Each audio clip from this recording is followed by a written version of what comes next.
C'est un travail qui se fait ensemble avec les pasteurs. Beaucoup de gens, quand ils ont des challenges de l'âme, tout de suite, ils accusent les démons. Ah, je suis oppressé, c'est l'ennemi qui m'attaque. Pasteur, il faut chasser les démons. Pasteur, il faut prier pour moi. Ce n'est pas toujours l'ennemi qui attaque. Si ton âme est malade, la Bible dit qu'il faut manger la parole de Dieu. Jacques 1 le dit. Recevez avec douceur la parole de Dieu qui peut sauver vos... Amen. Jacques 1, 21. Il faut manger la parole. Ce n'est pas parce qu'on va chasser les démons que ta vie ira mieux. Je ne dis pas qu'on ne chasse pas les démons, je ne dis pas qu'on ne réprime pas l'ennemi. Mais ce n'est pas ça la solution. J'ai vu beaucoup de gens toujours chercher la délivrance. On va chasser aujourd'hui, les démons vont se manifester. Demain, c'est encore les mêmes démons qui se manifestent. Vous savez, des fois, ça fatigue les pasteurs. Les séances de délivrance, souvent, c'est très, très physique. Hein? Donc, il faut d'abord faire ce travail de restauration. Et dans ce travail, toi, tu es acteur. Ce n'est pas le pasteur qui le fait à ta place, mais toi-même, tu prends la résolution, la décision. Tu vas manger la parole de Dieu, tu vas chercher Dieu, les pasteurs vont t'accompagner.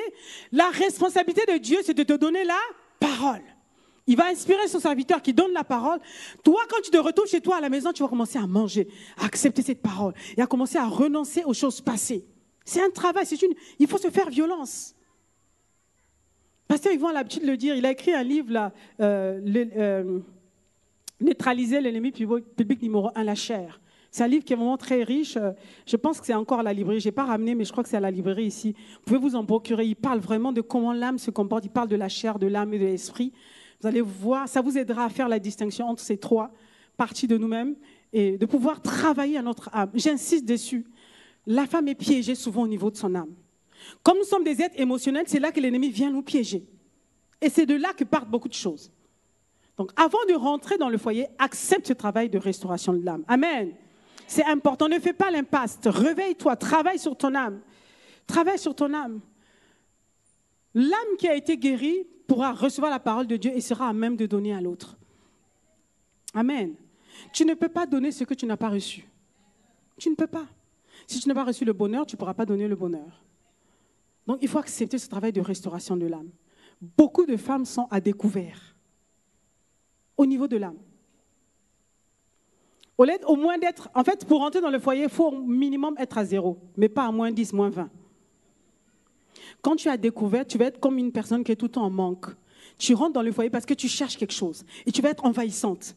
Est-ce que tu m'aimes? Il va te dire, aujourd'hui, je t'aime. Le soir, chérie, est-ce que tu m'aimes? Je t'aime. Demain encore, un moment, il dit, mais toi, tu me fatigues là. C'est quoi ton histoire? Est-ce que tu m'aimes? Est-ce que c'est moi qui t'ai mis au monde?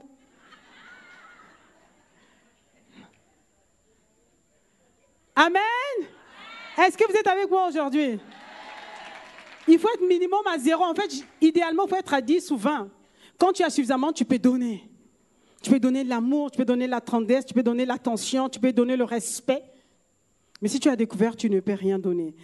Le quatrième niveau, niveau spirituel, vous remarquerez qu'au niveau spirituel, le plus que tu vas apporter dans la vie de ton mari, remarquez ce qui est arrivé à Ève. Adam était dans la présence de Dieu dans le jardin. Adam parlait avec Dieu. Adam avait une relation avec Dieu. Dieu va former le corps de Ève. Après, Dieu prend Ève par la main. Ève aussi était dans la présence de Dieu. Donc, chacun était dans la présence de Dieu. Amen. Chacun avait une relation avec le Seigneur. Chacun avait développé une intimité avec Dieu avant de se mettre ensemble. Amen.